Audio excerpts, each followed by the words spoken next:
You cannot be the train without shutting the fuck up. Today's guest is Jorge Perez. I found a glitch in the system of personal development. Lady Gaga was in the bathroom and he's like, I hate you, I hate you, I hate you, to the other one. And then she will come and they're like, hi, come sit right here. And like, you'll never get there. So you have to get there now. I'm the guy that wrote the book about shutting up and I couldn't even shut up. When we want something really bad, right?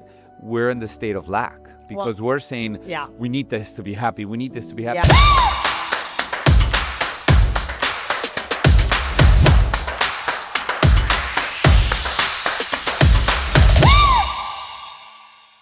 You cannot be the train without shutting the fuck up. No, I'm joking.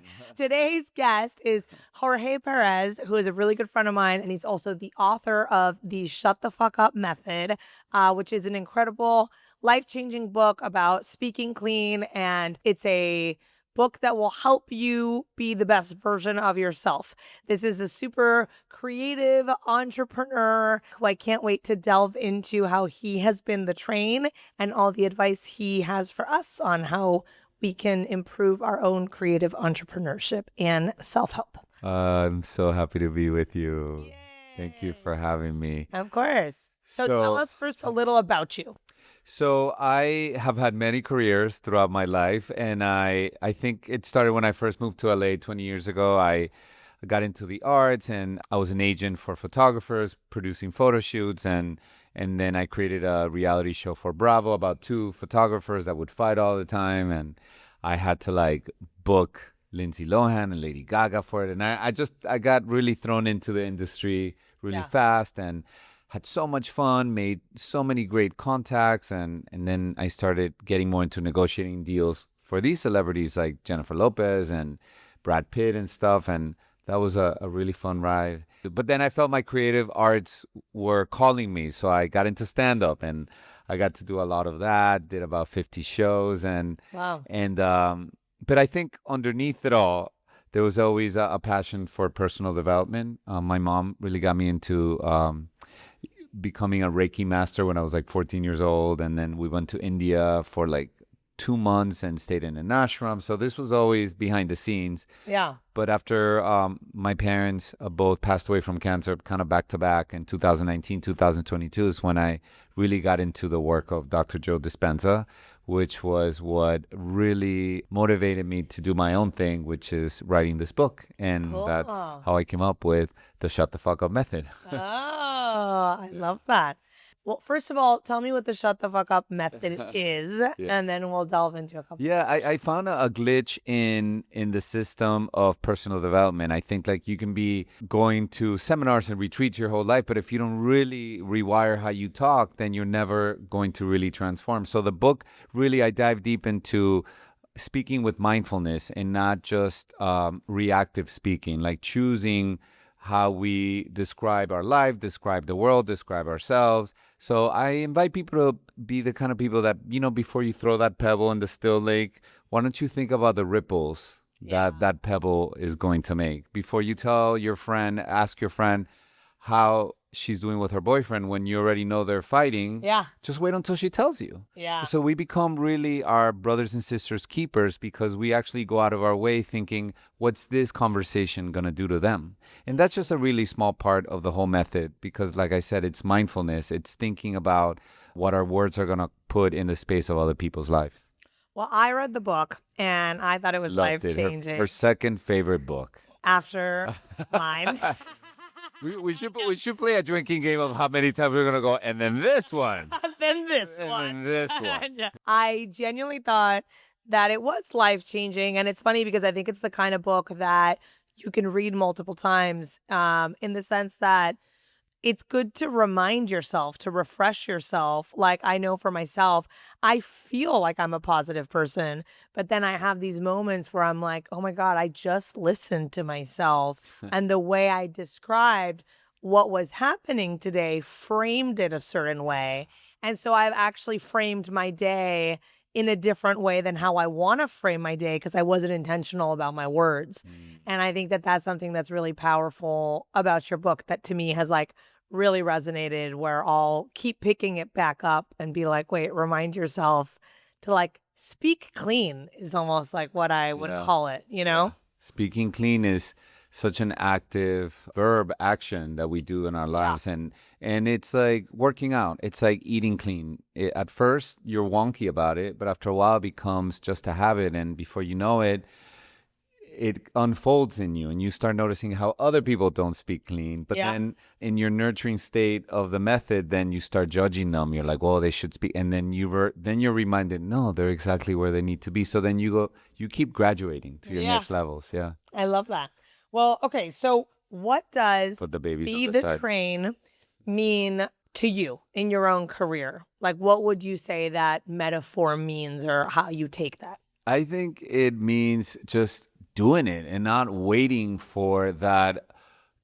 Let's talk about the entertainment industry. Not waiting for that producer or that director to find you, but really taking it by the horns yourself, and that could extrapolate to any career, obviously in the arts. And I've always had that mentality, by the way. And I'm so proud of you for this book. I feel that you're going to transform so many people's lives. And this book is so needed because when I first met you and Dan, and you casually told me like that you sold your movie to HBO Max and you did this, and then I saw the movie, and then I saw how brilliant not just the story was, but the marketing of it was just like, oh my God, this girl is like a walking ad agency that walked into HBO and was like, well, clearly if you don't pick it up, like you're not relevant. And everything about it, I'm so rooting for you. And every time I go on American Airlines and I see your movie, 1 out of 72 movies, that is insane that your movie is there.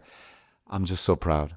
Thank you. Yeah. Thank you. So Be the Train for me is just not waiting for all the conditions to be right. Kind of following what Oprah says, like good luck is opportunity meets preparation. Yeah. And I think you are actually the next level of that because you create the preparation and you create the opportunity. So you're like, I'm creating the good luck. So what would you say is a moment in your career where you were like, my instinct is to wait for something, but I'm not going to. I'm going to instead be the train and do something my own way or do something without permission or without kind of like, has there been a moment like that for you, and what did that look Oh like? my God. I think all my moments have been like that. But I'm so happy that I'm here because I have an insight for all of us about that. Because Love this. so I'll give you all of you, all of you millions of people out there that are like, Millions of people. people that are like, they're biting their nail for an hour. Oh my God, What's the instinct? my life's gonna change. My life's gonna change. All right, calm down, everyone. So here's the thing. So here's my example. I used to rep these two photographers that would shoot all the big celebrities like Mariah Carey and Beyonce and Mary J. Blige, and they used to fight so much on set. And this was around the Bravo shows when they were taking off, and I'm like, man, you guys are like the best. Literally, like Lady Gaga was in the bathroom, and he's like, I hate you, I hate you, I hate you, to the other one, and then she will come, and they're like, hi, come sit right here, and like, and the celebrity would feel the energy, and they'll be like, okay. Or sometimes they had to mediate them fight and be like, hey guys, it's fine. I could just sit in that stool. So I was like, man, this is such a good show. So I took it upon myself. And this was like 2011 when people weren't really doing these shows like they are now. And I'm like, I called a videographer and I said, hey, I need you to film this photo shoot. People didn't used to film photo shoots. And I was like, if they ask you what you're doing, just say archive. That's the word, archive, and just run away when they try to stop it. And then I called like Black Book magazine and I said, hey, we want to do this free shoot for you guys. We'll do a jewelry shoot on us. And they're like, great. And then Marcus had a relationship with Kimora Lee Simmons because I wanted a celebrity because I wanted to make my sizzle reel for the network. Yes. And I was like, oh, Kimora, we want to shoot you with like this $100,000 jewelry. And she was like, okay. And then we called like the Waldorf Astoria. I architect the whole thing. I was even in LA. I had to shoot her in New York, but we did it. I edited with my business partner, and we had like this 5-minute sizzle reel with Kimora Lee Simmons, and finally we sold it to Bravo, and Bravo was like, we're doing this, and it was like me just working it and using it and being the train. Well, what's interesting about that actually, because one of the things that I talk about in my book that's interesting about what you said is actually leveraging one thing to get the next thing. Yeah. Because ultimately everyone wants to be a part of something that's already happening. Yeah. People want to jump on a moving train. Yeah. People don't want to jump onto something that might or might not happen. Yeah. And like even the way you tell the story is funny because it's like one person's like, oh, this person, other person's, oh, you have the jewelry company. Oh, Kimora Lisa. Oh, the Waldorf Astoria, and that's how people kind of jump on a train. And then all of a sudden you have this thing that's this bigger thing that you've built. Yeah. And then you get to go, pitch that to Bravo. That's amazing. Yeah, yeah. And there's always a way where like you're not lying, but you could be like, hey, we're talking to this person. Exactly. We're You're talking not to lying. So You're talking to people. you're not lying that you're talking to people, but it works. And I've done that my whole life. And then when we did get the show, I remember we were shooting Lady Gaga and Naomi Campbell back to back. And Lady Gaga wanted to switch a date, and so did Naomi, but they were basically switching to each other's dates, and we couldn't do it. So then I was like, well, that's Lady Gaga's day. And she's like, oh, no, I don't want to bother her. And I was like, well, that's Naomi's day. But I think it was they both wanted to, there might have been a bit of a fib. Yeah. And but it worked because they were both like, no, I don't want to bother Naomi. And the other was like, no, I don't want to bother Gaga. And I was like, oh, thank you. So, but the one thing that I would do differently now, and there's a question there about, I think like there's never been an issue that I'm a doer. Yeah. I'm such a doer. I'm a doer. I'll call whoever. I'll get in front of your face. Yeah. But that kind of aggressiveness, I'm taking it in right now, and I want to be more of an attractor. And that doesn't mean that I'm not a doer. Yeah. But that means that almost like my being, when I'm doing them, I check myself. I'm like, am I being desperate right now? Yeah. And if desperation level's high, I take a beat. Yeah. And this is something that we're always going to have to check ourselves moment by moment. You don't get like you're not thirsty award and put it in your diploma wall. Like, I'm not thirsty anymore. Look, it's there. No. Yeah. You're not be thirsty until you're thirsty again. And then that's when we have to check ourselves. Because I think when we take all that actions from a place of desperation, people can sense it. Yeah. And no one likes desperation. Not for dating. Yeah. Not for work or not for anything. When you're in that space, like, listen, I'll make the call. And I actually even say that to people. When I want something, I go, listen, and you don't have to do it at all. No pressure. Yeah. It feels good. It's my technique. And that's how I check myself. And I kind of put my money where my mouth is, and I put it out there in the world. I'm like, and no pressure at all if you say no. And that feels good to me. I agree with that. And I think on top of that, too, one of the things that I have learned throughout the years, has taken me a long time, is when I'm reaching out to someone about something that I want, I actually sit down and I always think, how do I add value to the other person? So instead of asking for something that's just going to help me, how am I helping the other person or giving them value in my ask? And then I think it makes it easier to do that second part, which is what you just spoke about, which is to really just let go. Yeah. If the other person cannot see the value, then maybe it isn't the right fit. And that's something that's taken me a really long time to really accept, because, a few years ago, I wanted every single thing that I tried to work. And I felt very disappointed or frustrated when people didn't want to do something I felt would be a win-win. But you had the PowerPoint presentation. No, it's a great idea because of this and this and this and this and this. And they're like, no. And they're like, no. And that's the thing is, what's interesting now that I've realized is, I don't think I always framed my value correctly. Like, I think that's something that's taken me a lot of time to even understand how to frame that so that people understand, like, I'm not asking you for a favor. I'm actually saying, in this situation, we both win. Would you like to also win in this thing? And if not, that's okay. Do you know what I mean? And so then it feels different even from like the asking point. But then also, like you said, on the aggressivity note, it's like, yeah, we can follow up to some degree. And then to some degree, it's about letting go and being like, all right, this wasn't the right time. And I'm also a big believer that not the right time now doesn't mean not the right time ever. Like, you can follow up with someone in 6 months or a year and it could be the right time. Yeah. I think there's a sweet spot between passionately wanting something and not being attached. Yeah. We can live in that and I think that sweet spot is actually the present moment. Yeah. Which you're very good at. Yeah. Being in. Practicing it. Yeah.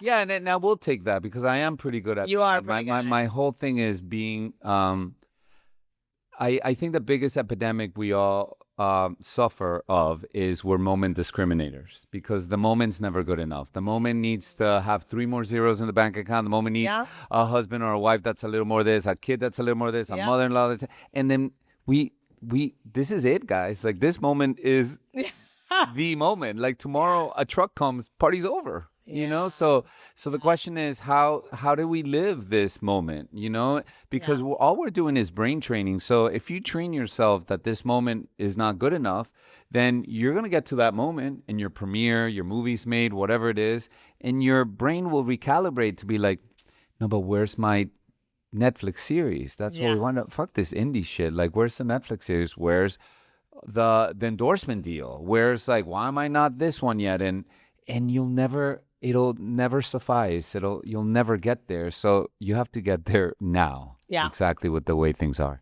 I agree with that. And so on that note, how do you handle, because I think for anyone who's trying to live a creative life and anyone who's trying to put themselves out there, and you're right that we're both doers, and I think that helps a lot.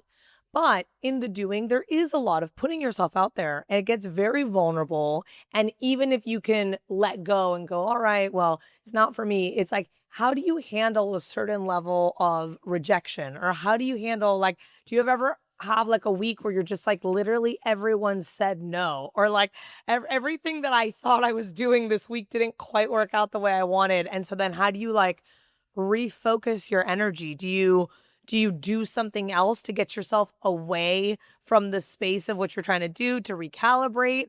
Or like, is there any practice that you use to help yourself stay positive when things feel like, oh, they're either not working or people aren't saying yes or the validation isn't coming? Yeah.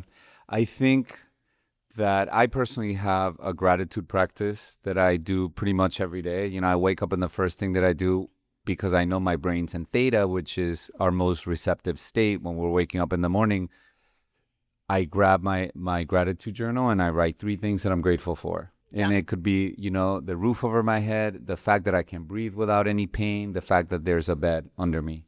And I can write, sometimes I get creative and I write things that I want as if they're already done. Yeah, I mix it up, you know, and then I also feel that I have this incredible toolbox, right? And in that toolbox, there's different tools, right? In a toolbox, you have a wrench, you have a hammer, you have nails, you have a screwdriver. And life will call what tool you need. Sometimes you need perspective. Yeah. Sometimes you need compassion. Sometimes you need empathy.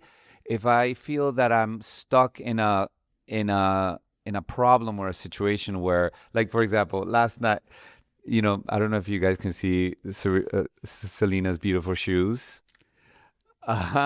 So she was so beautiful and generous, and she had a pair made for me that are the shut the fuck up shoes, and they were gonna literally arrive last night, but because of a weather change, they're getting here tonight, which I won't be able to wear them for my event, you know. But anyways, but it all seemed like very like Mission Impossible was gonna get there right on time. Now it's not, and it's that. Let go, because the mind will say, oh, but the shoes would have been so great. I'm there. There's a celebrity. I get to show them. No, maybe the shoe's not arriving on time. Maybe you're not getting your funding for for that movie on time, or that role is so that you can muster peace without getting that thing that you wanted. So I've become the kind of person, not all the time, but a lot, where I get more excited, not from getting what I want, but seeing who I am when I don't get what I want. I love that. Yeah. I actually think that's really powerful, seeing who I am when I don't get what I want. Yeah. Because checking in with how you can handle not getting what you want is really Because getting what you want it's easy to be happy when you get what you want. 100%. That's like Netflix and chill. And also, like, how do you respond to other people when you don't get what you want? How do you engage with yourself? What kind of self-talk do you do when you don't get what you want?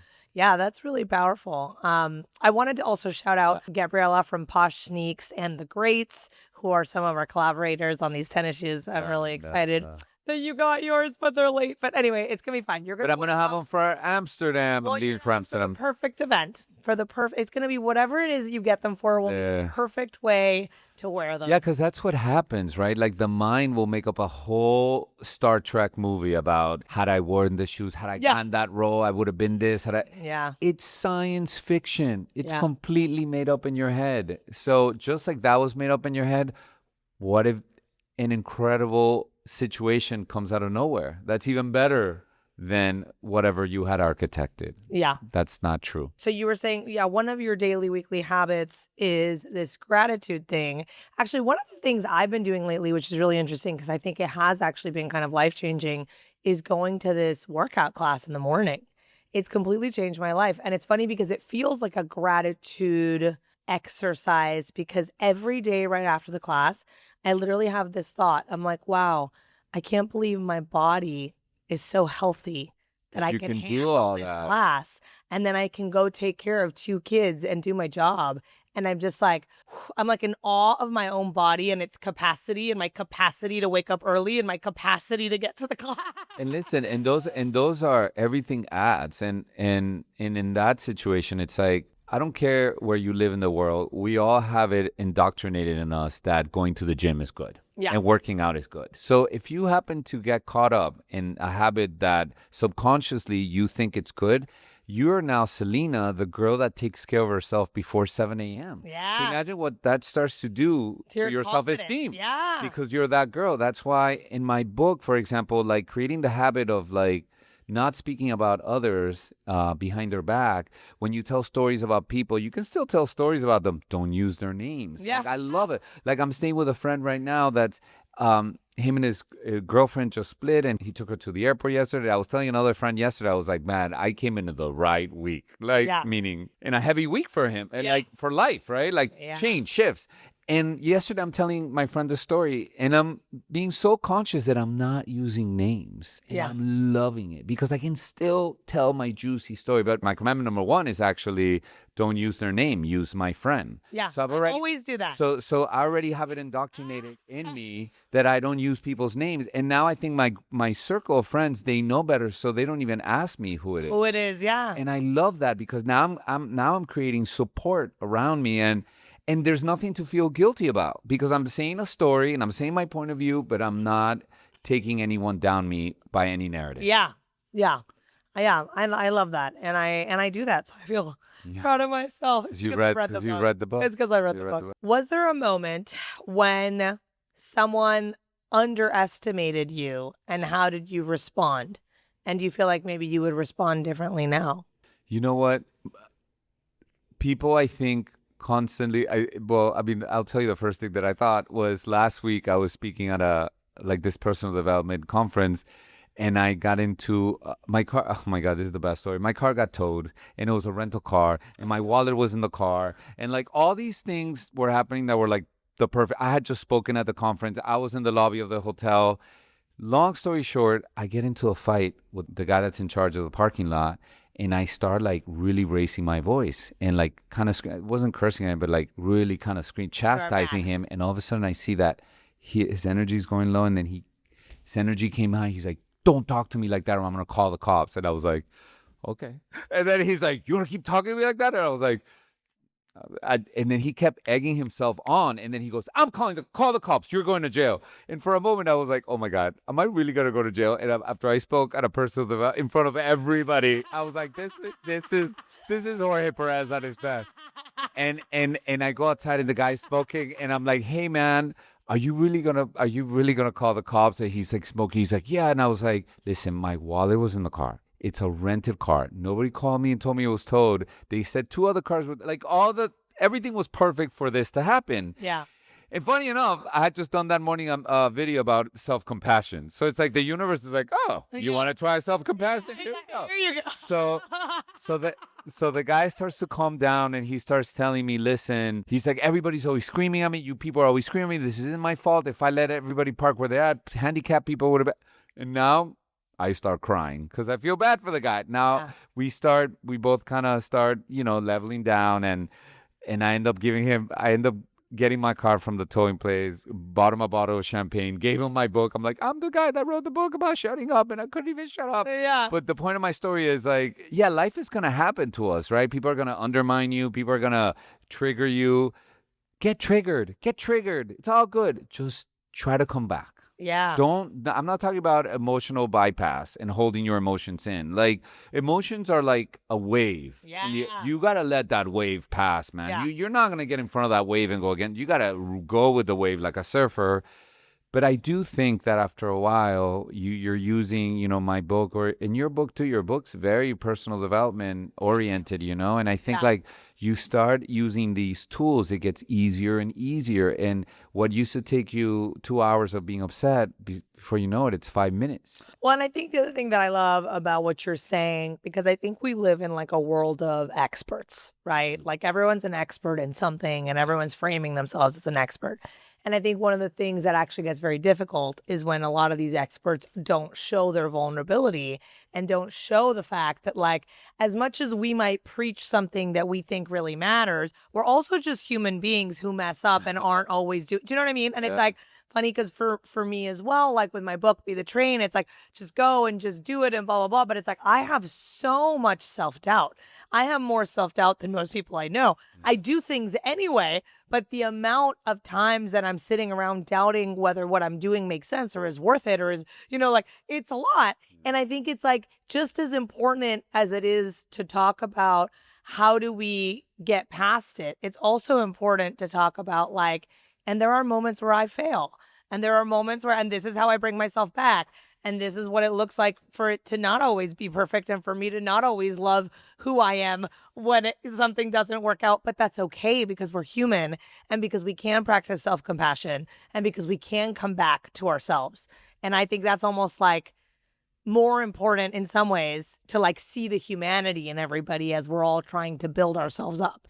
Yeah, I think it's so important to be able to be the kind of people that also experience all the duality of it, right? I think that's one of the biggest reasons why I didn't maybe come out with my method or this book earlier, because I thought, well, who am I, right? That imposter syndrome. Who am I to talk about helping people when I don't have A, B, or C, or D sorted out? Yeah. But then something clicked, and I was like, no, I'm never in my narrative saying that I have it sorted out. I'm always going to be a student of the work. I can definitely teach it to whoever wants it and is ready, but I'm always going to be checking myself, and I'm going to get it wrong. And I'm going to admit when I get it wrong. And that's the key. Yeah. I think then that's the key. And that's the key, I think, also in relationships and in friendships, right? Yeah. It's like, I don't think we always get it right, but that's okay. It's more about like, how do we take responsibility and how do we show up and go, I didn't get it right that time, but I'm working on myself.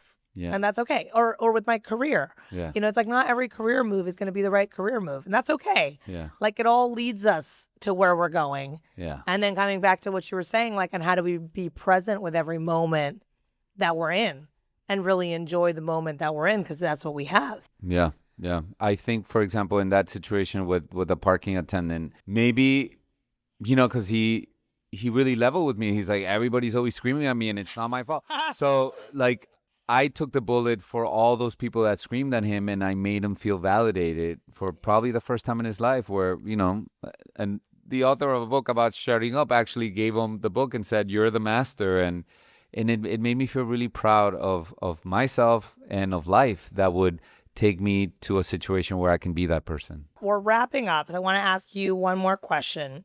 What's one thing you think no one tells you about building your own path that you wish people would have told you?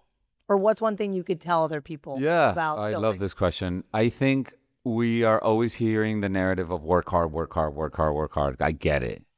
No one told me work hard and don't be desperate. No one said that to me. Yeah. And again, I'm not saying, had they said that, I would be Bill Gates right now. I'm not saying that either, because I think every life is perfect and the message comes when it should come. And at the same time, I'm excited that someone out there, out of your millions of viewers, can hear this message of check yourself with the desperation because desperation is an energy that people can feel and kind of see where it's coming from. Because when we want something really bad, right, we're in the state of lack because we're saying, we need this to be happy. We need this to be happy. Yeah. And if we're in the state of lack, we're not matching the energy of abundance. That's when we don't want something, we attract it because we're in the state of wholeness and we attract more of that. And I think to add to that, it has a lot to do with how you feel about your worth, right? So like, for example, if you're dating and you're really desperate to find someone, you don't feel your worth holding out for the person that would really meet your needs. And so then what happens is then the standard of what you're willing to accept lowers. And it's the same thing in a business deal. And it's the same thing in getting paid or in certain aspects of your career. Everything. And it's like, but it's hard because sometimes it's hard to know your worth when you're not getting that external validation. And if you don't know your worth, then start simple. Get a sheet of paper and start writing all the things that you have. Yes. And how millions of people would kill to have all the things that you and I take for granted. I mean, listen, you and me are sitting down. No one knows our bank accounts. Who cares? The fact that we can talk. Yeah. The fact that clearly, I mean, I'm not in pain breathing. I don't think you are either. Just that alone, you can see, you can talk, you can hear. We have our five senses pretty good. Yeah. Millions of people don't have that. So even just start with the most basic things. And then before you know it, you're like, wait, I have this, I have this, I have this. I got this. And then you will show up differently. Yeah. I love that. Yeah. Well, I'm so glad that you came. Everybody, show us your book one more time. Everybody buy the Shut the Fuck Up. You're going to love it. You're going to love this one. You're going to love Be the Train too. So you can find the book on Amazon. You can find it in Barnes & Nobles. You can find me on Instagram a lot at Jorge Perez Jr. My website is sdfumethod.com. And yeah, there are all my other infos there. You can find out about workshops that I'm doing, retreats and stuff. I'm doing a lot of corporate culture transformation stuff. So cool. A lot of fun. Yeah. I'm so proud of you. Thank you. I'm proud of you. I love you. Thank you for having me. I love you too. Thank you for coming.